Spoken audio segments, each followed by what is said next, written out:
There are two paths to bridge this gap. The first is the most sustainable and the fairest path. This is the path of ending the drain on our city and raising taxes on the richest New Yorkers and the most profitable corporations. And if we do not go down the first path, the city will be forced down a second, more harmful path. Faced with no other choice, the city would have to exercise the only revenue lever fully within our own control. We would have to raise property taxes. Welcome to New York One's Off Topic on Politics. I'm New York One's investigative reporter, Courtney Gross. This week is Budget Week. We have a budget-packed episode for you. No, don't turn us off. I realize not that many people want to hear about numbers, but this is incredibly important. It's Mayor Zohran Mamdani's first preliminary budget, and it made some controversy, it created some waves, including a proposal to hike property taxes from the affordability mayor. We are going to discuss all of it. Our Ayana Harry is here to help us break it down. Hi.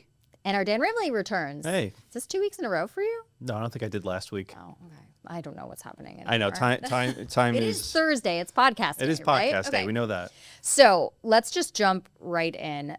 The mayor came out with a $127 billion budget proposal. This is something he has to do. It's in the city charter. You have a preliminary budget. It's basically the kickoff for the budget process, which goes all the way through June when the city council has to approve it. We figured it was going to be a little doom and gloom. He's been talking about this budget deficit facing the city for a couple of weeks, starting first with a $12 billion deficit that shrank to $7 billion. And now he's saying it's $5.4 billion that there's a hole in the budget he has to fill. He says there's two options, one of which is to tax the rich, and the other is this scary doomsday, no one likes option, which is raising property taxes. And he felt kind of serious about it, Ayana. Like a 9.5% increase in property taxes, putting that on the table, even as a worst case scenario, it scared a lot of people. I think it scared a lot of people, but I think it also made some people roll their eyes. And so I think there are two camps at this point. Some people who are wondering, is this simply a political bluff? Is this all just an effort to push forward a, very DSA-friendly platform, which would be to get the governor to increase taxes on the wealthiest New York City residents and on corporations? Or is he really serious? And so I think there's a group of people who don't really think that he's serious. And then there are people who are livid, and in particular, homeowners, right? 9.5% increase on property taxes is steep, particularly when we know that there are inequities currently baked into the system, right? Like it seems to make no rhyme or reason that you have some people living in some of the hottest areas of the city paying pretty low property taxes, and you have people who are living in, hardworking communities where people have saved up, put their life savings in. They feel like they're paying a much larger share. And so for those people to talk about raising them close to 10% when the system is already unfair, when people are already stressed and taxed about being able to afford to own a home in New York City, is very angering. It's very triggering for them. And I think those people feel betrayed by someone who just a few weeks ago they just voted for on an affordability agenda. Yeah. Before, Dan, I go to you. I mean, just going off of what Ayana was saying, allies were upset as well. We should play some sound here from both the city comptroller, Mark Levine, as well as Borough President Donovan Richards. I happen to think that a property tax would be a very big mistake. It's an unequal system that actually has a heavier burden on working class homeowners in communities of color. And to add more taxes onto that unequal system is not the right strategy. The impacts on Black and brown communities. We talked a lot about making sure that this affordability agenda would benefit everyone. This is absolutely a non-starter for me, and I voiced my displeasure on that. Now, in both of those sound bites, they're pissed. They're like, especially Donovan Richards. Yeah, sounding off. Yeah, Donovan Richards, represents Queens, all of Queens, obviously, but his home base is Southeast Queens, which, Ayana, you were talking about. Those are homeowners that are paying a lot of property tax, kind of inexplicably. We'll get into why that is a little bit later in the episode, but they're paying more. And I was doing the math on the average home, the Citizens Budget Commission. I was doing the math on my house. And it's $800 or $900 is what the Citizens Budget Commission. And you're talking about this is an affordability payer who's coming in saying, I'm going to charge you $800 more every year. Yeah, I think it's very, very difficult for people to wrap their heads around. And this is not so often we talk about political policies that, may only impact a small number of people. This is not that. Yeah. This is impacting, I think it's 2 million homeowners in New York City. I could be wrong. But, this impacts people, and this impacts them in their bottom line, where it hurts. And I think folks are just not understanding this. And I think they're feeling a bit betrayed, angry, upset. And so I do think it is an issue that we at New York One will continue to cover. And also, it does raise, I think, for me, the question, and I know that this was asked during the press conferences earlier this week, but why put this on the table when we are in February? Like, this budget negotiation, this dance is going to go on until the end of June, really. We don't know what the chief savings officers, what they're going to come back with, right? The mayor has tasked one person in each agency to find savings. Maybe there was a lot of bloated spending under the Adams administration that can be cut. So it's like, why even put this out there and stress people out about this if we don't even really know whether or not you're actually even going to need to go there? Why not discuss cutting city services, which I think more New Yorkers might be open to, depending on where and how those cuts happen. And so it does come back to, I think, for many people, feeling like you are really trying to play hardball with the governor to get this tax on the wealthy. But then at the same time, if you keep saying that this deficit is going down and down and down and down, how much do you even need this money to, this tax from the wealthy, which the governor's saying, like, we just don't need it at this point. So I think it raises a lot of questions. Yeah, and how dare you put homeowners and condo owners and everyone who owns property, like even rental property, how can you just use us like that so quickly when you have so many different options? And I think this was a huge political miscalculation. I think the idea is he would put something forward deeply unpopular that even he recognizes would be so bad to so many people, and then say, don't these tax increases on the wealthy look really good? You should do that. And that's not what happened. It was a huge political miscalculation, thinking he can bring in the petty bourgeoisie and the proletariat homeowner into his Democratic Socialist political coalition to fight for these taxes, to say, okay, hey, whoa, we don't want that property tax hike. Hochul, please raise the taxes the way the mayor wants. And it's not happening that way. And I just don't get why he had to go there so quickly. And the first question people bring up is, why not go the third option, which is to cut some spending, like Ayana, you just mentioned. And he keeps blaming Mayor Adams on underestimating the cost of certain programs.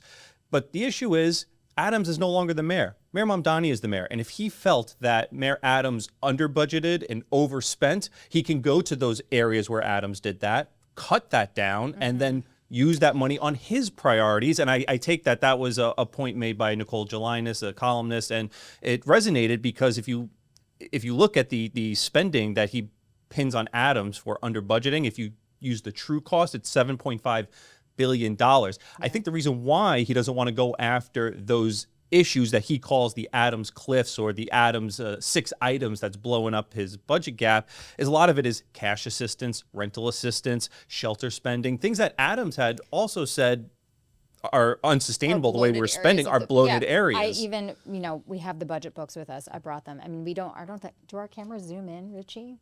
No, they don't. So our YouTube viewers, if I held this closer to the camera, you would be able to see the budget book. You can download them online if you're all that interested at the city's OMB website. I doubt you will, but just in case you want to see what we're looking at. And then it's very a nice PowerPoint. Yes, you see exactly what Dan's talking about. Cash assistance, rental assistance. I mean, these are what some would say core city services that Mamdani had campaigned on. I mean, city HEPS, for instance, this city voucher, housing voucher that was expanded under the city council, trying to expand eligibility so people don't have to go to shelter to qualify for this particular voucher. I mean, he's even backtracking on that now because he recognizes it's just the cost of it is exponentially increasing every single year, that the city can't really afford it. Nonetheless, just for some behind the scenes context here, obviously after the mayor's budget presentation, we had the city's first deputy mayor and the budget director come in, and I was talking to them in the green room with our Bernadette Hogan, and we were just like,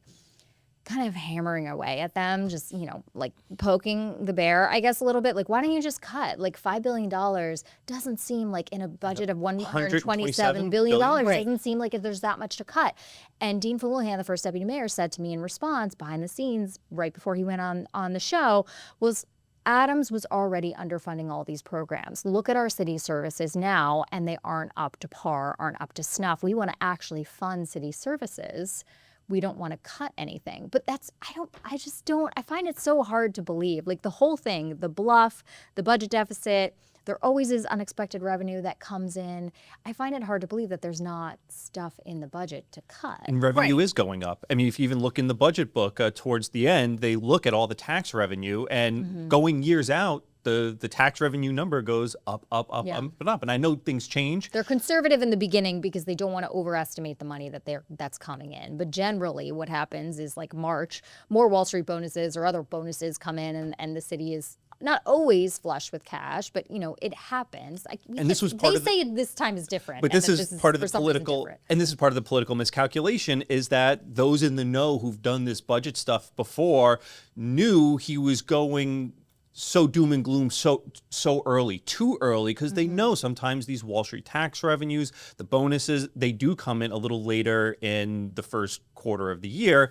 And so when he was trying to say this is a real big problem, we're $12 billion, those in the know were saying, well, it's probably not going to be like $12 billion budget gap. And you just got to wait for the tax revenue to come in. To be fair, the $12 billion number did align with what we were hearing from the last comptroller, the current comptroller, and the state comptroller. But again, so before yes, the numbers come in. Right, but there were other voices revenue. raising that alarm, but he wasn't a complete outlier with this $12 billion number. No, but he could have waited, I think, a little bit until he got a firmer... But then we might be sitting here saying, like, oh, you ignored this huge doom and gloom thing, and we'd probably be criticizing him for not doing anything. I'm not so What sure. if he waited until the preliminary budget? Because I do think it takes time to get in there to understand what's going on. I mean, it seems like they're still trying to understand what's going on. So also, you ran this happy-go-lucky campaign where there was all this promise of what we can do, and it's not even 2 months in, and he's having these dour budget.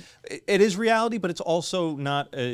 We're not in a huge economic downturn. Is this even really a reality budget, or is this? How much do we really, as a city, need the funding, or how much is this just him focused on this ideological position that taxes need to be raised on the rich? Yeah, I mean, the tax budget unto did itself. increase from the FY26 budget. I think it increased nearly $5 billion. And they say that this is because they're adding funding for the under budgeted areas, right? But part of me needs to look at the really fine details and say, well, is any of this part of the Mamdani agenda? Are they just increasing spending all across the board? These are questions that we need to analyze and look at over the coming weeks to see. But again, is this real spending? Is this a real budget deficit, or is this increased spending on the behalf of the Mamdani administration? Right, or is this just all a ploy to just get taxes raised on the wealthy, regardless of whether or not there is an actual need? Yeah. And the call for that is becoming more narrower and narrower, because what I've noticed about the way he talks about this tax increase he wants from Albany on wealthy individuals and wealthy corporations is it's starting to be a catch-all, starting to become a tax for everything. You want to have new ambitious spending programs, you got to raise taxes on the wealthy. You want to close your budget gap, you need to raise taxes on the wealthy. You want to fix some of the... Initially, the tax on the wealthy was supposed to be to help pay for the expansion of universal child care. So Governor Hochul said, you know what? I got some money in my pocket. Here you go. I'll pay for that. Here's $2K. So now the conversation has changed as to why the need for this tax increase raised, which again, I think begins to raise the question, how genuinely are these funds really needed through that tax, and how much of this is an ideological position? I think most of it is. I mean, it becomes an end unto itself. They just want the tax because they feel it's important. But as you just mentioned, what is it actually going to pay for? And if you wanted it for the early education, as you just said, the governor said, here's the money. The governor thus far is saying, I don't think so. I mean, she said repeatedly she doesn't want to raise taxes. She's obviously up for re-election, not going to want to raise taxes in an election year. And that includes the property tax, too. She tried to distance herself from it this week when she was asked. She basically said, well, that's the city's prerogative. If they want to raise property taxes, then go ahead and do it. Just basically saying, like, But it's true. But I mean, that is technically true, right? And I think that Mamdani is taking a gamble that homeowners will associate their rise in property taxes with the governor, but you don't know that. I feel like you're they trying. will. I don't necessarily think so. I think that this message is coming from the mayor. I think it's too early to know who will ultimately be blamed for it, but also New Yorkers are not stupid, and I think it's going to be Mamdani. I think it's too early to know and understand exactly who people are going to blame for it, but I think assuming that they're going to blame the governor and she's going to feel that pressure because she's in a re-election year, I think that is a political calculation that is a gamble. Here's how I think, see. I'll go to you, Dan, in a second. Just every time taxes are raised, the voters then head to the polls, and I feel like they just blame the incumbent, right? And they're not going to have to vote on a mayor for another 4 years or 3 years, I guess now, right? So if they head to the polls this fall and it's Kathy Hochul versus Bruce Blakeman, and let's say property taxes do increase, which we think is not likely, that we do think that this is going to be a political bluff and we don't think this is actually going to happen. But let's just say, Mamdani actually goes forward with it.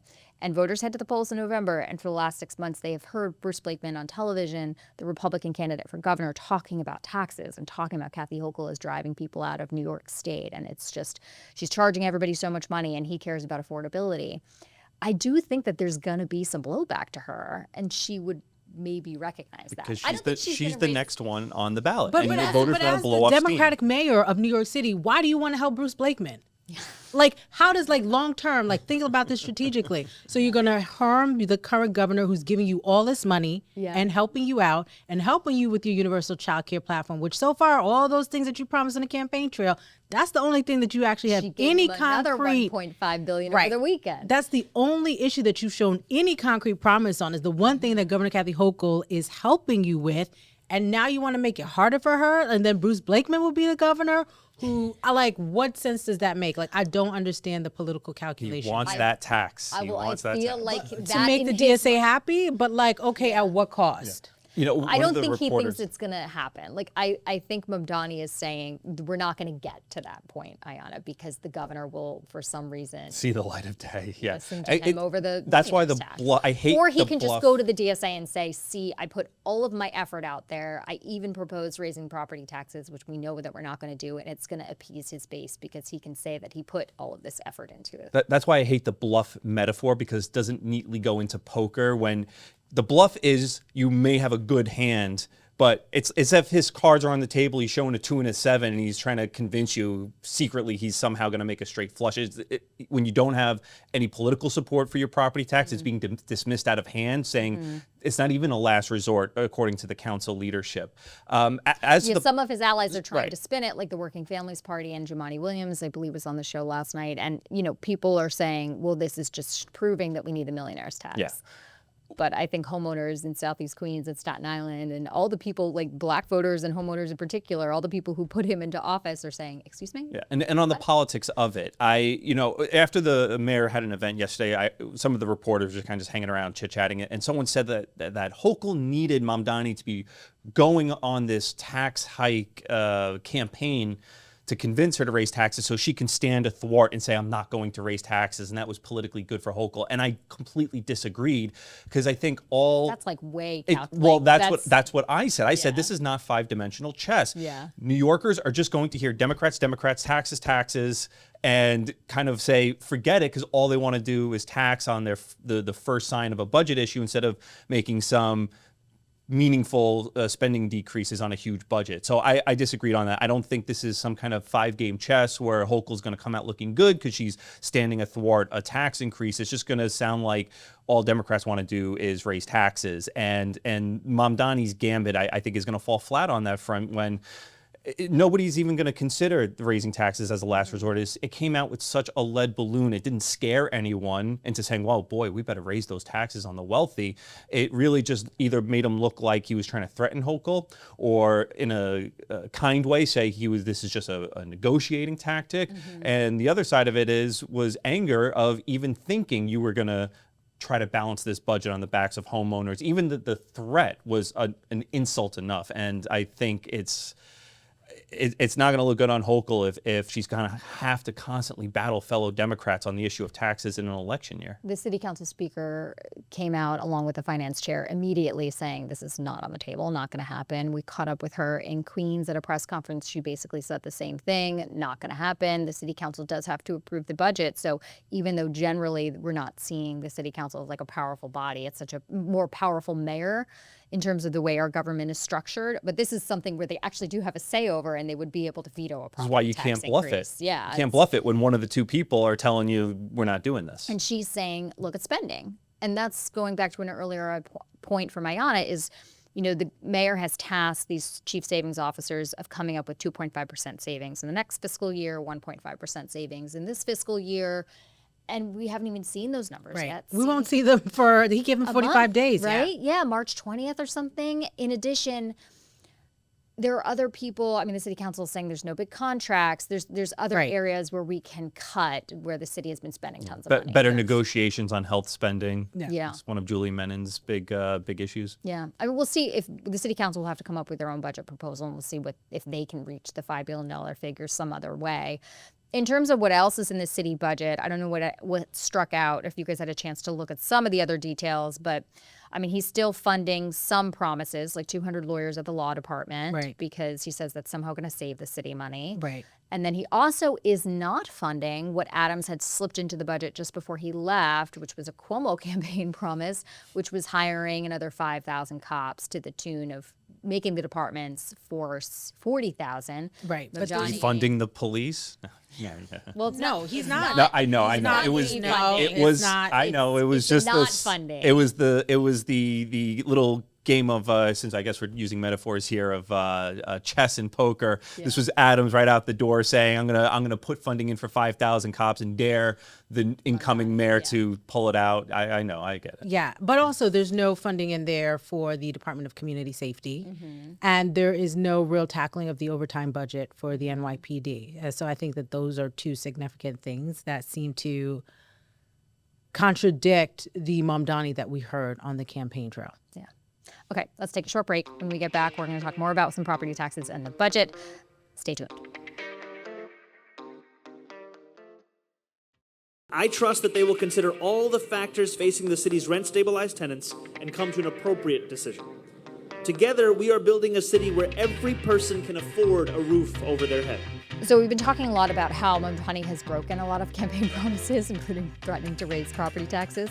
But he did fulfill one campaign promise this week, and that was appointing 6 members of the I almost said the Campaign Finance Board, which is not what it is. The Rent Guidelines Board. We know it's a 9-member body. He appointed 6 people. Dan, you were covering this, right? Yeah. Okay. I was like, I don't know. I'm mixing. Like I said, I'm mixing up my days. We're all so tired here. So does this mean that there's going to be a rent freeze? And how does that is that impacted at all with this idea of raising property taxes? So, right. One of the interesting comments Mayor Mamdani made is recognizing that this is an independent board and they have to arrive at this idea of a rent freeze through the data and the evidence, that the mayor can't really strong arm the members.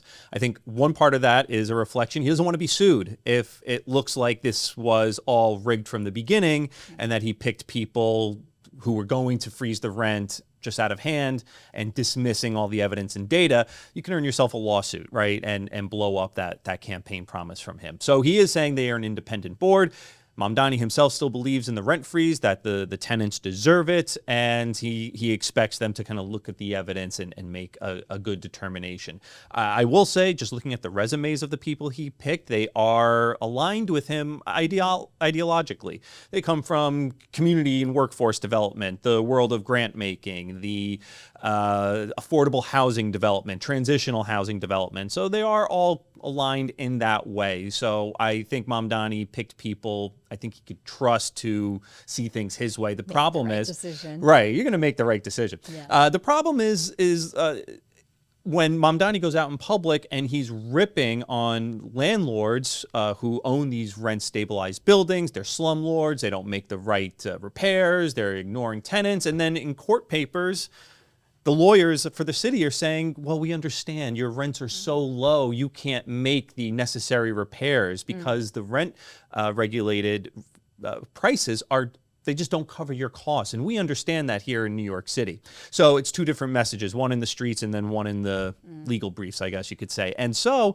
the landlords are going to say, look, you recognize our plight here. We need a modest increase because you have artificially capped these rents. We can't bring certain units to market. We can't afford. We're going bankrupt here. We're selling at a loss. And so they're going to use that against Mamdani to say we need an increase. Do you think that it's actually going to be frozen, Ayana? I don't know. I think it depends in part if there's a tax hike for property owners. I think that would be a real 1-2 punch for property owners. It's so hard to lump them all in, right? Because every, building and owner has a different set of circumstances and realities. But, for those building owners who are dealing with rising insurance costs in recent years, just even the cost of materials, if you want to make renovations in the apartment, look at what's happened with tariffs on construction materials. Like, it costs so much more money just to even make those improvements. So I think that there will be a difficult conversation this year. I feel like we keep on saying the honeymoon period is over. Like, people, There was no honeymoon. This honeymoon, I think, is the thank sheen you. of Mamdani is like, it's like a windshield when it's snowing out, right? Hopefully it doesn't snow again this weekend, and it's like all the dirt and the salt is like caking up. I'm using the snow metaphor. It's not very good, but yes, but he's done it to himself in some ways. Like, nobody told you to say, to push this hard for this higher tax for the wealthy, or to put raising property taxes on the. I think some of this is the mayor creating almost challenges for himself. I mean, like Eric Adams would do it, right? He'd be like, he'd start a fire and then want to put it out and then say, hey, look, I put out the fire, right? Yeah. I think, I don't know if that's exactly what's happening with Mayor Mamdani, but it does seem there are a lot of questions as to some of the moves that he's made. And these moves have certainly raised eyebrows from voters. I know that wasn't necessarily what we're going to talk about, but that leads me to the homeless sweeps question too. Is, he came out saying that he was no longer going to do these encampment sweeps like Mayor Adams had done. He reversed course on that this week too, saying that they were going to do the homeless sweeps, Right. but instead of the NYPD doing it, it's the Department of Homeless Services doing it. Errol Lewis was on Mornings on One this morning, on Thursday morning, saying that it wasn't a reversal. I kind of disagree with him, saying it is a reversal. It is, but Mayor Mamdani has shown to be pragmatic in certain respects. When it comes to new development, he is very market friendly on new building. He's maintained Jessica Tisch as his police commissioner, and even though they might have different views on policing, as long as she's bringing in numbers he can go in front of news cameras to take credit for, he will do that. And so he shows his pragmatic side, and this is one of those issues. Strongly disagree. I'm just saying on a few issues. I think homeless sweeps have proven time and time again to not be effective. And so to bring back a system that doesn't work, I don't see how that's making progress. This was my case on whether it works or not. The issue for liberals, progressives, like Mayor Mamdani, is that if you do not get access to permanent housing, it is a failure. And under Adams, But there not were just too permanent few- housing. People are right back on the street in the Well, same exact just spot a moved. couple But- days later. And you're but the then issue forcing them is- into shelters where they have had very traumatic experiences, where they are afraid for their safety and well-being, and very much so. So you take them off the street, put them in a dangerous situation, and then they end up right back on the street. Like, that The cycle. success to Mayor Adams was getting them off the street and not having it become a problem that gets out of hand. And For there who? were- For the people people who live walking here by who who have to want, see yes, them? that's right, who want to use the So- parks, so who what want about to use the people- parks, who want to have their Okay. businesses open and not have All right, so customers. we'll traumatize them and put them in those rough It situations is, so I don't have to it look is at the them. worst of two Okay, bad got it. situations. But to the Adams administration, it was worse to leave them there in encampments, and worse to have it get to a situation where it was out of control. And in their policy was to have the NYPD be the lead agency on it, making the determinations when encampments would be removed. But even more specifically, in the Adams administration, they Less had than 1% emergency. ended up in permanent housing. Right. That's my But if thing. you It's could like, use this your is park- not solving an issue. It's not solving the moved down the problem. block. You're shifting people. Okay, you don't Yes. see them here. Now they're there. Like, it's not solving And then the they problem. will, and then It's they not a will go solution. there, and they will go, and then they will go there. And the issue So is they it's had not a emergency. pragmatic They had emergency cleanups where if you had drug syringes there, that was an immediate cleanup. If you were in a park, if you were in front of a business, if you were in a high traffic area, those were places you would have immediate cleanups. And so that was a victory to the Adams administration. And I understand the progressive criticism of that and finding it to be a failure. But to a lot of New Yorkers, I think the ability to use their parks, the ability to use their subway system, their ability to frequent the businesses they want to and not have to avoid it because there are multiple tents or people with large belongings. To them, it was a victory. I understand that. I understand that. So it's like a temporary solution. But it is better than having it grow to a point where it is uncontrollable. If you can control it and keep going back and back and back, it is a tedious process.